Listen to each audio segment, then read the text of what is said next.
네, 반갑습니다. 캔버스 해양경찰 하람쌤입니다. 오늘 오랜만에 인터뷰 영상 다시 하려고 하는데 오늘은 좀 귀하신 분을 이렇게 모셨습니다. 지금 현재 해양경찰에서 특임에서 이제 구조 파트로 해가지고 일을 하고 있는 제 친구입니다. 그래서 실제로 저희 학원 홈페이지도 그렇고 특임 관련된 질문들이 많았어요. 근데 제가 좀 답변을 이렇게 드렸었는데 좀 이렇게 직접 오셔가지고 말씀을 해주시면 좋을 것 같아서 한번 이런 자리를 마련해 봤습니다. 자, 우선 간단하게 자기소개부터 좀 부탁드립니다. 안녕하십니까. 저는 33살 개은준이라고 하고, 저는 246기로 이제 해양경찰 특임에 합격을 해서 이제 막 졸업을 하고 이제 서해지방해양경찰청 완도해양경찰서로 발령을 받은 상태로 있습니다. 지금. 아직 첫 출근은 아직 안 했네요. 네, 아직 첫 출근은 안 했습니다. 그렇구나. 자, 그럼 바로 들어가겠습니다. 질문. 네. 특임 직렬은 해양경찰에서도 여러 직별이 있는데 특임에서는 이제 크게 구조, 그리고 특공, 구급 이렇게 세 가지로 나눠져 있는데, 특공대가 있기는 하지만 특공 구조는 거의 같이 업무를 한다고 보시면 될 것 같고요. 구급은 이제 응급구조사 역할을 해준다고 생각하시면 될 것 같습니다. 자, 그러면 어쨌든 지금 이 세 가지 같은 경우에는 일반적인 순경이랑은 지원 조건이 달라요. 그렇죠? 네. 자격이 있는데 네. 각각 그 직렬별로 어떤 자격 요건을 갖춰야지 지원할 수 있는지.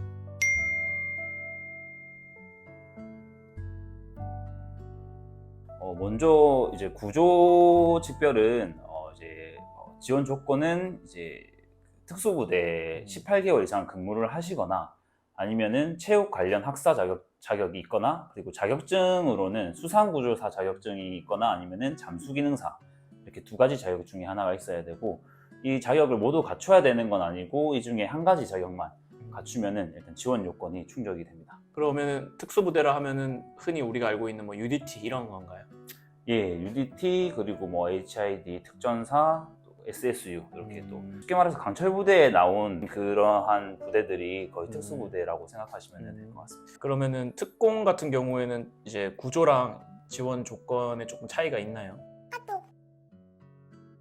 특공 직별은 이제 구조 직별랑 똑같이 그렇게 지원이 적용은 되는데, 그 특수부대 18개월 이상이 나오고 대신에 수상구조사 자격증은 지원이 안 되고요. 수상구조사 자격증이랑 그리고 체육 학사는 자격 조건이 안 되고, 특수부대 18개월 이상 근무를 하시거나 아니면 자격증으로는 잠수기능사 자격증만 지원이 가능하고, 구급 직별은 이제 응급구조사 1급 자격증이 있어야 하고, 그리고 그 관련 업무에서 1년 이상 근무를 하셔야 되는 걸로 지원 조건이 되는 걸로 알고 있습니다. 구급 같은 경우에는 자격증하고 그리고 경력이 같이 있어야 되는 거예요? 네, 맞습니다. 알겠습니다. 여기 세 가지 직렬별로 조건을 받고, 자, 그러면은 이제 시험을 치잖아요. 네. 최종적으로 합격을 하셨는데 시험이 크게 어떻게 구성이 돼 있나요? 합격을 하려면? 일단 그 구급분들은 저희랑 달라요. 저희 구조 특공은 일단 필기 시험은 저희가 이번에 작년에 새로 처음 생긴 거라서 해양경찰학 개론이랑 그리고 구조 잠수 이론 이렇게 두 가지 과목을 받고요.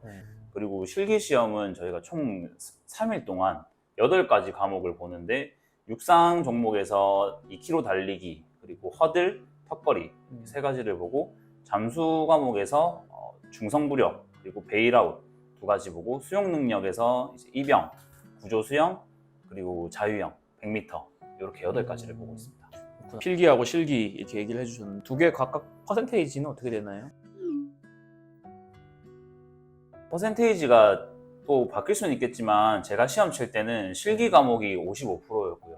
필기가 25%였고, 나머지 인적성, 면접 또 10%, 그리고 또 다른 가산점 이렇게 10% 해가지고 각각 이렇게 퍼센테이지가 적용이 됐었습니다. 제가 알기로는 이게 순경시험이랑 다르게 순경시험 같은 경우는 일단 필기를 먼저 치고 해당 필기에서 2배수 안에 합격을 한 사람들이 이제 실기를 치고 면접을 할 수 있는 자격을 갖게 되는데, 구조 같은 경우는 실기를 먼저 쳤죠. 예, 실기를 먼저 치고 네. 필기를 치고 예. 면접까지 해서 최종 평균을 내가지고 이제 합격을. 예.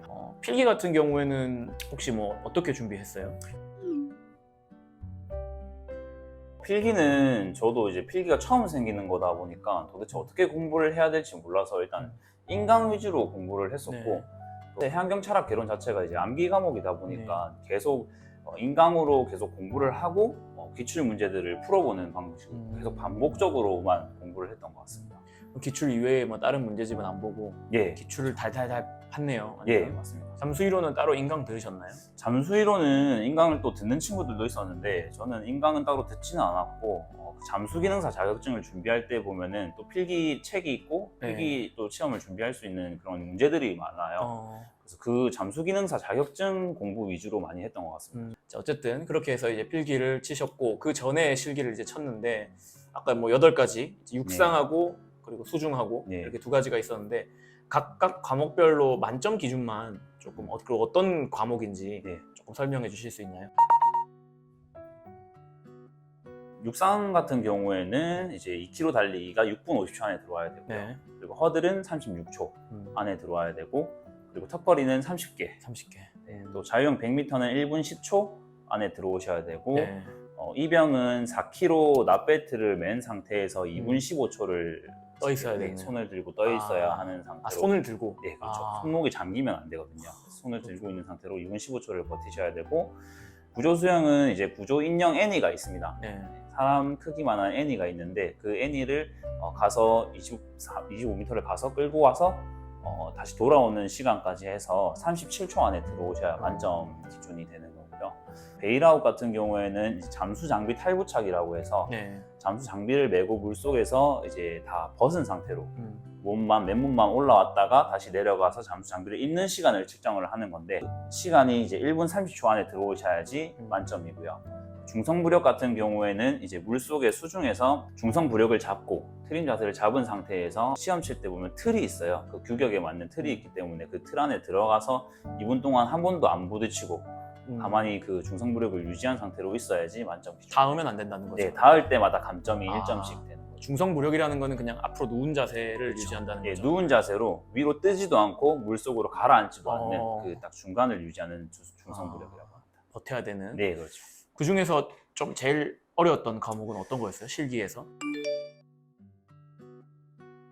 실기에서 가장 어려웠던 거는 구조 수영 과목이었던 것 같습니다. 이게 아무래도 그 애니를 구하기도 힘들고 실질적으로 저희가 이제 만져보지를 못하는데 시험장 가서는 이제 그 애니를 또 처음 만져보는 친구들도 많았고 그 무게감이 되게 크거든요. 생각보다 무겁구나. 생각보다 많이 무겁기 때문에 그 과목이 또 준비하는데도 어려움이 있었고 가르쳐 주는 것도 없고 또 수영 능력도 되게 좋아야 하는 과목이어서 그 구조 수영이 가장 어려웠던 것 같습니다. 지금 말씀해주신 애로사항이 그 장비를, 그 인형을 구하는 게 쉽지 않다라고 했어요. 그걸 어떻게 준비하신 거예요, 그럼? 그 애니가 일단 우리나라에서는 팔지 않는 걸로 알고 있어요. 제가 해외에서 구매를 해야 되는데 그 구매 비용이 100만 원 이상이 되는 걸로 알고 있어서 솔직히 준비하는 입장에서는 돈도 없고 준비하는데도 또 비용이 많이 들어가기 때문에 그래서 좀 구매하기가 힘들어서 저희 팀 친구들은 중고나라에서 계속 검색을 해가지고 중고나라나 뭐 당근마켓이나 또 다른 중고 물품 파는 사이트에서 계속 수시로 그 애니를 찾아봐서 그때 마침 이제 합격한 친구들이 그 애니 매물을 내놓고 있어가지고 비교적 저렴한 가격에 그래도 가져왔고 구매를 다 같이 해서 돈 모아가지고 사서 다 같이 연습하고 합격하면 다시 또 번개장터 이런 데 올리고 그렇게 되는 거죠. 그러면 그 애니는 이제 선배들이 계속 걔를 통해서 합격을 하고 이제 대대손손 물려 내려오는 여러 거예요. 기수들을 통한 애니가 될 수도 있습니다. 그렇구나. 그런 거 참 재밌네요. 보면 이제 학원을 다니는 사람도 있을 수 있을 거고 본인은 친구들이랑 팀을 만들어서 따로 연습을 한 것 같은데 학원에는 뭐 그런 게 좀 갖춰져 있나요? 학원은 제가 알기로 시설적인 부분이 다 갖춰져 있는 걸로 알고 있어요. 시설적인 부분도 다 섭외가 돼 있고 그리고 뭐 장비적인 부분도 다 갖추어져 있기 때문에 보통 학원을 가시는 분들이 되게 많은 걸로 알고 있는데 비용이 또 만만치 않은 걸로 알고 있거든요. 그렇기 때문에 또 마음 맞는 친구들은 팀끼리 연습을 하는 친구들도 많은데 완전 처음 준비하기에는 아무래도 학원이 나을 수도 있겠죠.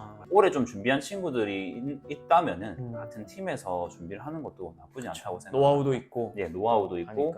근데 어쨌든 학원을 가지 않고 이제 합격한 맞습니다. 예시가 되겠네요. 아까 제가 잠깐 듣기로는 실기는 약간 구조수영 빼고는 다 만점을 받았다고 맞습니다. 했는데 구조수영이 많이 어렵나 보네요. 그 구조수영 자체가 이제 애니를 이렇게 손으로 파지한 상태에서 발차기, 평형킥이나 뭐 이병킥, 로타리킥이나 이렇게 해서 음. 제한은 있지 않은데 이제 음. 끌고 오는데 이렇게 힘이 좀 많이 들기 때문에 유연성적인 부분도 필요한 것 같고 그리고 발차기 킥 힘도 필요한 것 같아서 저희는 좀 힘적인 부분보다는 유연성이 부족해서 또 평형 각도가 잘 안 나오다 보니까 또 기록이 잘 안 줄 경우도 있는 것 같고 구조 수영 과목이 유달리 그 초를 줄이기가 힘들었던 것 같습니다.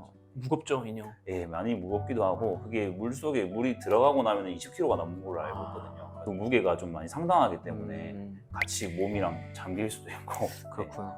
나머지는 이제 면접이랑 뭐 인적성을 보는 건데 네. 뭐 면접 분위기는 뭐 좋았다라고 아까 잠깐 들었는데 예. 뭐 특별히 뭐 직무적인 것도 물어보던가요? 예, 그 두 번을 면접을 봅니다. 일단 제일 처음에 갔을 때 전공 질문이랑 기본 일상 그 지식들, 해양 경찰에 대한 그런 지식들을 물어보는 질문이 먼저 있었고 그 면접이 끝나고 나서 이제 그 프로파일러 면접을 봤었습니다. 그렇게 두 가지로 나눠져 있어서 봤었는데 면접관 분들도 솔직히 저희가 긴장한 게 많이 눈에 보이기 때문에 긴장감을 되게 풀어주시려고 되게 좀 편하게 해주시는 분위기라고 저는 느껴졌었거든요. 비교적 좋은 분위기에서 면접을 봤던 것 같은데 면접 준비는 당연히. 예, 확실히 하고 가시는 게 그쵸. 가장 좋다고 생각합니다. 그리고 이제 최종적으로는 가산점까지 포함을 해서 이제 합격을 하는 건데 가산점은 우리 순경이라든지 다른 직렬에서 적용되는 그 가산점 표 그대로 적용된다고 알고 있어요. 네, 맞습니다. 근데 이제 그게 안 되죠. 그 본인이 이제 지원 조건으로 썼던 네, 자격증들은 예. 겹쳐서 자격증 가산점으로 쓸 수는 없다. 예, 그렇죠. 그렇죠? 제가 앞에서 말씀드린 그 지원 자격에 음. 있는 자격증들도 다 가산점에 포함이 되는 자격증들인데 그 자격증을 지원 자격으로 써버리면은 가산점을 못 받게 됩니다. 그래서 그 지원 자격을 잘 확인하셔서 가산점이랑 좀 겹치지 않는 선에서 지원을 하실 수 있으면은 아니면은 자격증 두 개를 따시면은 가산점이 낮은 거를 먼저 지원 자격으로 넣고 가산점이 높은 거를 가산점에 포함시키는 게 전략적으로도 좀 중요하다고 생각이 듭니다. 오늘 뭐 좀 충분했을지는 모르겠는데 직렬에 대해서 좀 간단히 알아보고 그리고 자격 요건, 시험 어떤 것들이 있었는지 이런 거 쭉 물어보는 시간이었습니다. 뭐 그 외에도 여러분 궁금한 거 있으시면은 댓글로 남겨주시면 제가 또 친구한테 물어봐서 또 답변해 드릴 수 있으니까 언제든 댓글 남겨주시면 될 것 같고 아무튼 오늘 뭐 이렇게 직접 와주셔가지고 인터뷰 응해주셔서 너무 감사합니다. 예, 감사합니다. 여러분 또 구독하고 좋아요 눌러주시고 자, 캔버스 해양경찰 많이 사랑해 주시면 좋겠습니다. 오늘은 여기까지 하겠습니다. 감사합니다. 감사합니다.